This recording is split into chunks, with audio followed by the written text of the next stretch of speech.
you have to understand the competitive player's mindset. A competitive player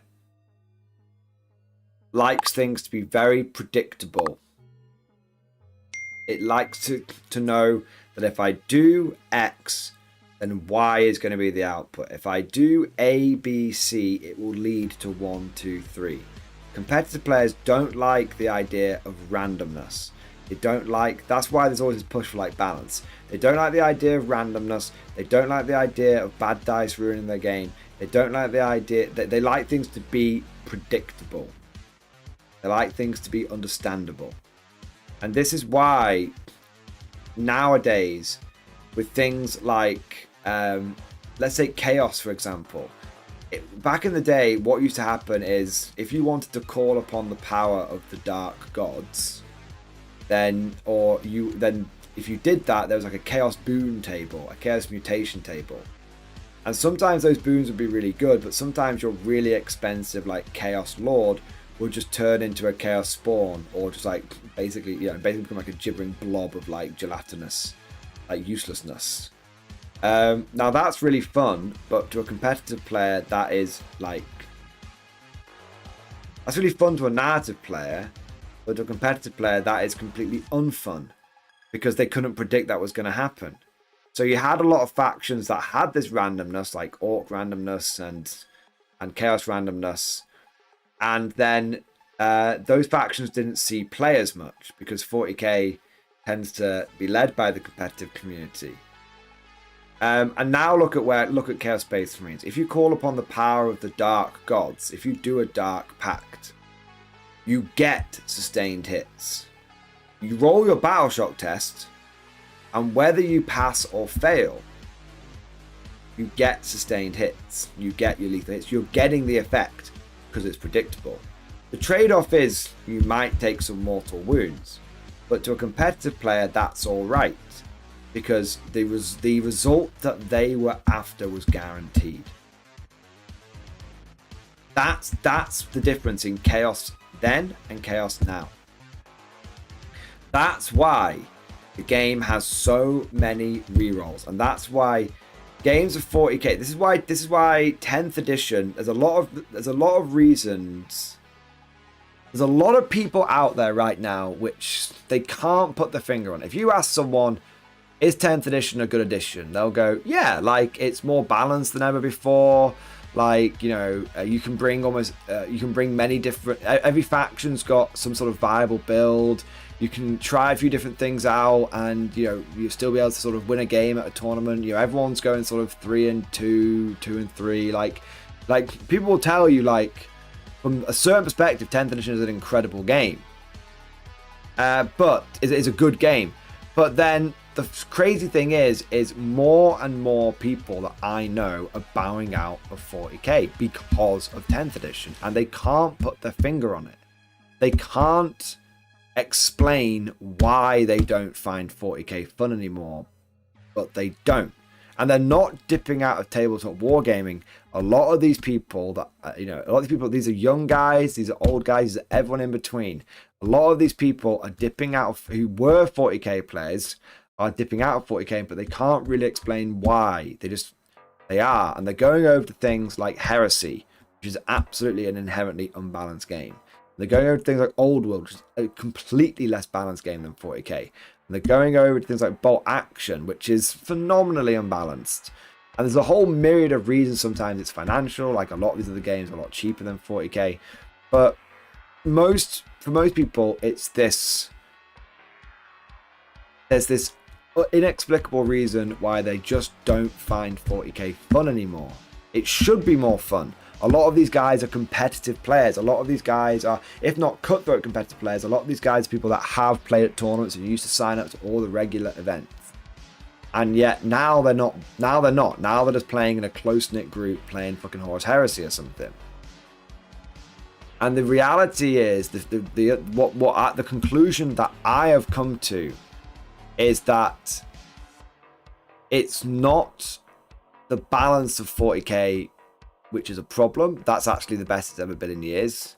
The problem is the predictability of 40k. As Joseph Wrigley has just said, predictable games just aren't exciting. Let's look at Eldar. Oh man, that one-shot Brightlands missed. Reroll. No, it didn't. Oh man, I really need this vehicle to die. Hope I don't roll shit on my random damage. Oh, that's okay. 6 of the fate dice. Same with Sisters.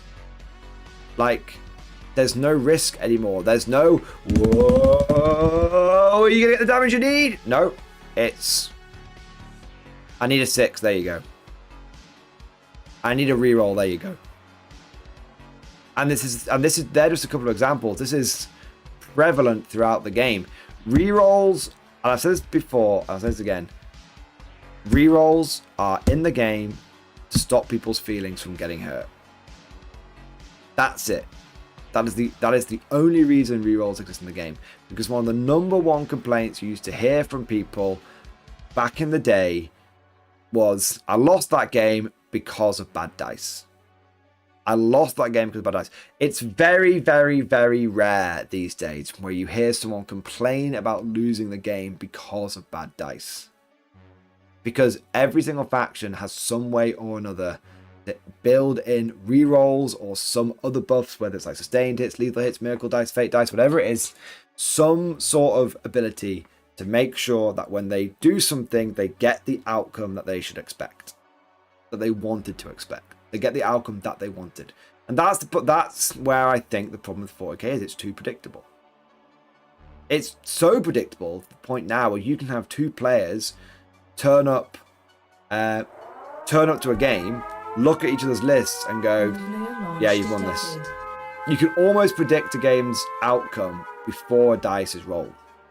How many times have you heard me say in a tournament, like, yeah, so I knew, you've heard me talk about it after reports. You play enough games this, you can just see what's going to happen before the game's even started. Yeah, because the element of risk and the element of randomness is gone, and predictability and guarantees is now king. But you guys may have just heard a bit of an alert go off here. So please let me remove myself from the very sensible conversation we've just had and go, it's popping up, baby! Oh my god! Oh my god! Boom, baby! Boom, baby! L10, my boy! Holy dog shit! L10 coming in with the Death Strike chat! Yes! Death Strike chat, my man! Holy shit, my man! Woohoo, baby! Oh my god. L10, you crazy son of a bitch! You mad son of a bitch, dude! Holy fuck, man. L10 just came in with the goddamn Death Strike chat. For those of you that missed it, that is a $100 super chat. Holy shit, man! Holy shit, L10 coming in with the fucking Death Strike! L10 is the OG Death Strike commander. I actually have to wank him off a little bit here. Some of the greenhorns may not know you for who you are, L10. But the reason we even have a Death Strike alert is because of this beautiful bastard right here. This beautiful motherfucker right here. He is the OG Death Strike commander. It is his signature move. And L10, let me raise, before I get into your message, man, let me raise my glass to you and say you're an officer and a gentleman, you're a gentleman and a scholar, you're a good sir and a kind sir. And let me just say, I'm so glad that you're in tonight's stream. Not because of the Death Strike. That's amazing, of course, and I'm extremely grateful for that. Not because of Death Strike, because I had a feeling this video and this sort of style of army and this sort of thing that we're talking about tonight was absolutely up your street. And it would have been a shame if you'd missed it. So, mate, great to have you in the stream, bro. I hope you're enjoying it. And hope it's tickling your fancy. But dude, thank you so much, man. Thank you so much. Everyone in chat right now. Every motherfucker. Twitch gang, YouTube gang, I don't care. Every single one of you guys, join me in doing 07 down in the chat. Do the salute down in chat. If you're on Twitch gang and you're a member, do that base guardsman face. If you're not a member, do the 07. If you're over on YouTube, do your favorite emoji if you're a channel member. If you're not a channel member, get the 07s flowing, guys. Just spam them. Let's show our fucking appreciation or someone dropping a fucking $100 super chat, because that's a big deal, guys. It's a big fucking deal. It's very kind and it's very, very fucking generous. L10, you are right. It's right up my alley. I thought it would be, man. Dude, thank you. Let's have a look here. So L10, 40k needs more things like the Whirlwind from Bot Action. It's good, but crazy and high stakes. 40k doesn't do casino odds in a fun way, especially because you are spoiled for rerolls. Without rerolls, you are less risk averse and consider riskier gambits. 100%. 100%. You can, when you play Bot Action, I know you're a big Bot Action guy now, L10. When you play Bot Action, it really, I think one of the things that suckers in so many people the game, especially longbeards like you and I, sir, and many others, is it feels like you're coming home. Like, it's not 40k. It's obviously very, very distinct, like the ping mechanic and the order mechanic and the dice bag mechanic. It's very, very, very, very obviously not 40k. But there's some underlying feeling, and I don't like using this intangible bullshit terminology, but bear with me. There's some underlying feeling. There's some vibe. There's some fucking energy. Okay? There's some fucking energy in the game, in the way the rules are written, in the way things interact with each other, that feels like old school 40k, like feels like old school wargaming. Even though the rules are so different, it's the bones of it, right? It's the attitude with which the rules are written. It's the mindset in which the rules have been created, in which the game has been designed. You have risk and reward. You have unpredictability. You have crazy random shit going on in the game. And a great example of this, the Whirlwind is a fantastic example. A fantastic example. One of my favorite examples of this is do I have my Bot Action rulebook here? I don't, but I can do it off the top of my head.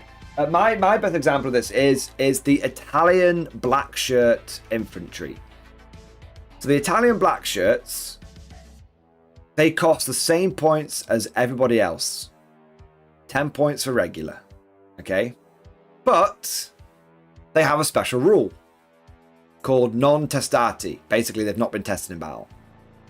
The first time that they are shot at, whether they take any casualties or not, the first time they are shot at, you roll a dice. On a 3 or 4, for the middle result, nothing happens. They're just normal. But if you roll a 1 or 2, they become shirkers and basically become useless. Like, they become really bad. Like, shirkers is like just awful. But on a 5 or 6, they become fanatics, which is amazing. Really good. Makes them almost worth like 50% more points. Well, technically, you'd normally pay like 3 points per model for like fanatics. Makes it worth like 30% more. So if you had a unit like that in 40k, no one would take them. Because you have a 1/3 chance of your unit just basically fucking itself. That's not predictable. That's not guaranteed. That's not, I know what the outcome is going to be if that's not, if I press button A, I get output B. Okay? But in Bot Action, people love taking that unit. Salty Simon built his entire army around that unit and around that mechanic. And I can't tell you, he is buzzing that mechanic survived from 2nd to 3rd. He said, like, if that didn't make it over there, it might have made him not want to play fucking 3rd edition. That's how much he fucking loved it. And the designers of fucking Bot Action knew that a lot of people liked that. They knew that they liked that. So they kept it in. And Simon's absolutely buzzing. And this is the thing. Simon often thinks of himself as quite a competitive player. But if you look at the armies that he has outside of 40k and the armies that he loves, he's got pure night goblins for old world / AOS, random as fuck, like fanatics and all this kind of shit. of a bolt action, his favorite army. It's not his first army. His first army was British Airborne. He rarely uses them. The army that every single tournament he goes to with them, or every single event he goes with them, always brings his fucking Italians. Every single time we do a game, he always wants to run his fucking Italians. And they are, by far, his least predictable and least reliable, and probably, most underpowered army. But he doesn't care. He runs them because he finds them the most, out of all of the war games he plays, out of all of the armies that he plays, I can tell you right now, and Salty Simon will back me up on this, they are his favorite fucking army of all time. And they are the one that is categorically the least reliable. and this is something, I think it's something that 40k is missing. I think you're absolutely right, L10. Without rerolls, you are less risk averse and you consider riskier gambits. Yes, 100%. 40k does not do casino odds. At the beginning of 10th edition, Tyranids had the Tyrann effects with the casino cannon. When the Codex came out, they changed it to be completely reliable. And everyone praised them. Everyone's like, this is much better. This is much better. But the big question is it actually much better? Is it? When it was called the casino cannon, it was a bit of a meme. It was a bit of fun. It was like, ooh, the Tyrann effects, maybe it's good, maybe it's not, maybe it'll fuck you, maybe it'll fuck itself, you don't know. But it had a name, it had a meme, it was fun, it had a personality. It was the casino cannon. And then they fixed it, now no one talks about the Tyrann effects. Oh yeah, you're going to put 3 of them in your list. Oh yeah, they're really good. Now when someone throws a Tyrann effects on the board, you go, oh yeah, that's a good choice. Before when people put 3 Tyrann effects on the board, you'd go, ho, going down the casino, boys. And they'd be like, yeah, I'm gonna roll them bones. Like, you used to have a bit of banter with your opponent about it. So yeah, they made the unit better, but they made the unit boring. It's crazy. Crazy, like how task failed successfully, I guess, or task successfully failed. Barbarian 198. Do guns feel too reliable in Old World? No. Nah, man. In Old World, your guns blow themselves up. Like, literally, you roll a dice. If you roll basically if you roll basically like a 1, you then roll on the misfire table. If you roll a 1, the gun just blows itself up. Like, guns are so unreliable. So unreliable, man. James Fuller, we're about to go into game number 3. But so yeah, L10, going back to you for a moment there, man. I absolutely agree. It's good, it's crazy, but it's high stakes. Yep, absolutely agree. Like, like you're spoiled for rerolls. Absolutely agree. Rerolls and predictability make the game, basically, boring because everyone's so bloody risk averse. Yeah. Good. L10, very, very good example. Very, very succinctly put. Thank you. I'll say it again, sir. Thank you for your very generous support, dude. And thank you, man, for sharing your thoughts, bro. Very good insights there.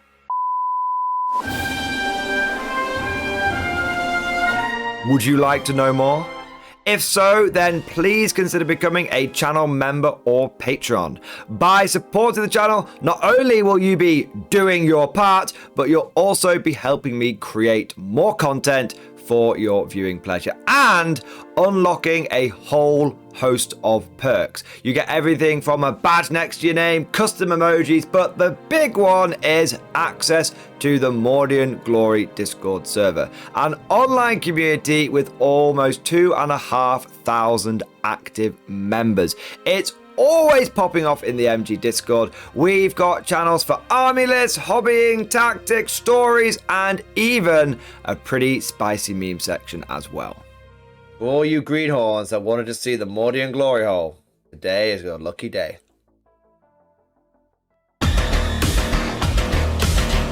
And joking aside, I do want to say a massive thank you to all of the current channel members, and Patreons.